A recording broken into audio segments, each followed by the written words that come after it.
परमहंस श्री सनातन जी हर समय 5 वर्ष की अवस्था में रहते हैं और कोई वस्त्र नहीं धारण करते। दिगंबर, दिग माने दिशाएं ही जिनकी अंबर है, अर्थात नग्न अवस्था में रहते हैं। ये वर्णन करते हैं कि एकादशी व्रत को हरितोष व्रत कहते हैं। भगवान की प्रसन्नता के लिए, हरिजू की प्रसन्नता के लिए एकादशी व्रत रहा जाता है। प्रायः समस्त वैष्णव जन रहते हैं। जो रसिक जन प्रियाजू के चरणों के अनन्य हैं, उनका एक ही व्रत है, श्यामा श्याम की 8 पहर उपासना करते हुए अपनी मन वृत्ति को श्यामा श्याम में समर्पित करना। पर जो एकादशी व्रत रहते हैं परम धन्य है, वो हरितोष व्रत है। अब एकादशी व्रत का नियम क्या है और कैसे एकादशी व्रत का फल मिलता है, कई बार चर्चा हुई। बहुत सुंदर शास्त्र प्रमाण के अनुसार श्री सनातन मुनि बोल रहे हैं, जिसे एकादशी रहनी हो और एकादशी का फल प्राप्त करना हो, उसको 3 दिन, एक तो दशमी और एक द्वादशी और फिर बीच में एकादशी, उसको 3 दिन संयम में रहना होता है, तब बीच की एकादशी का उसे फल प्राप्त होता है।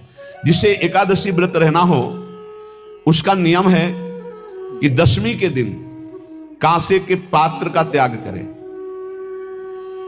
वैष्णव सिद्धांत है कि कभी जिसमें मांस बना उस रसोई का भोजन न ग्रहण करें। मसूर की दाल, चना की दाल, कोदों और कोई भी शाक, शहद, दूसरों का अन्न, दोबारा भोजन और मैथुन, ये दशमी के दिन त्याग दें। एक बार दशमी के दिन भोजन करें 24 घंटे में, क्योंकि एकादशी रहना है। कांसे का पात्र, जिस रसोई में मांस बना उसके भोजन का त्याग, मसूर की दाल, चना, कोदो, शाक, मधु अर्थात शहद और दूसरे के द्वारा दिया हुआ भोजन और दोबारा भोजन और मैथुन क्रिया, इनका दशमी के दिन कभी भी प्रयोग ना करें। इन 10 वस्तुओं से वैष्णव दूर रहे दशमी के दिन।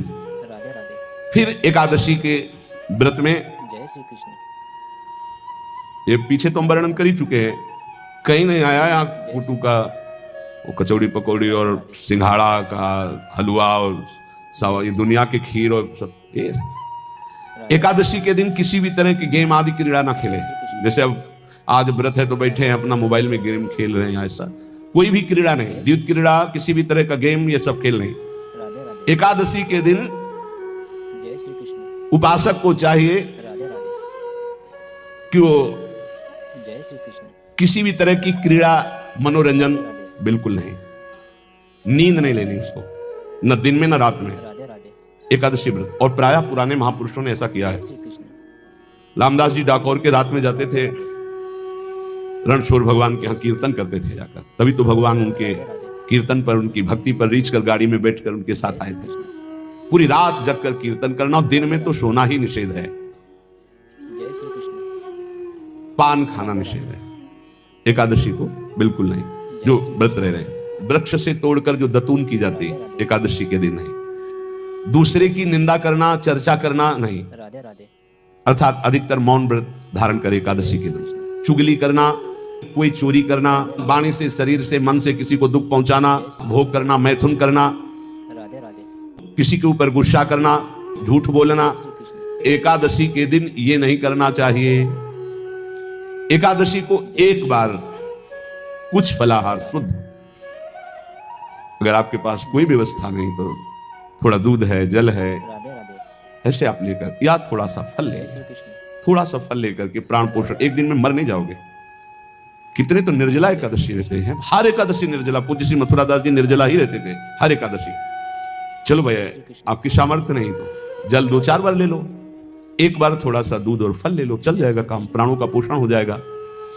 ये आचरण न करे, एक बार कुछ आहार ले ले, वो भी शुद्ध भगवद अर्पित प्रसाद। फिर द्वादशी को, कांस के पात्र में द्वादशी को भी भोजन न पावे। जिस रसोई में मांस बनाओ उसमें आहार न ले, किसी भी तरह का नशा द्वादशी को न करे, शहद न पाए, तेल के बने पदार्थ न पाए, मिथ्या भाषण न करे और बहुत शरीर का व्यायाम न करे, बहुत थकावट वाले कार्य न करे, दोबारा भोजन न करे, एक बार द्वादशी को भी भोजन पवित्र। मैथुन न करे, जिसका स्पर्श नहीं किया जाता ऐसे पदार्थों का स्पर्श न करे, और मसूर की दाल न खाए। द्वादशी को जो इन नियमों का पालन करता है, दशमी द्वादशी ऐसे और एकादशी ऐसे, तब उसे एकादशी व्रत का फल प्राप्त होता है। जय श्री कृष्ण। उपासक को चाहिए राधे राधे।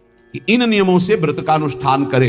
मनमानी आचरण न करे। सबसे प्रार्थना जो एकादशी रहते हो, हरितोष व्रत इसे कहते हैं, भगवान की प्रसन्नता के लिए रहा जाता है, रहना चाहिए, जो अपनी आचार्य परंपरा में है जैसे जिनका सिद्धांत है। पर रहने का सिद्धांत ये श्री सनत कुमार जी वर्णन, श्री सनक जी महाराज, ये सनत कुमार जी वर्णन की। सनक जी महाराज कह रहे हैं यदि भगवान का आश्रय नहीं, सत्संग नहीं है, तो इन चार में से एक हो तो नाश कर देता, फिर चारों हो तो सर्वनाश हो जाता है। यदि सत्संग नहीं है, यदि भगवत आश्रय नहीं है, खूब धन हो, जवान अवस्था हो, बढ़िया पद मिला हो, प्रभुत्व चलता हो और अज्ञान हो, फिर क्या कहना है?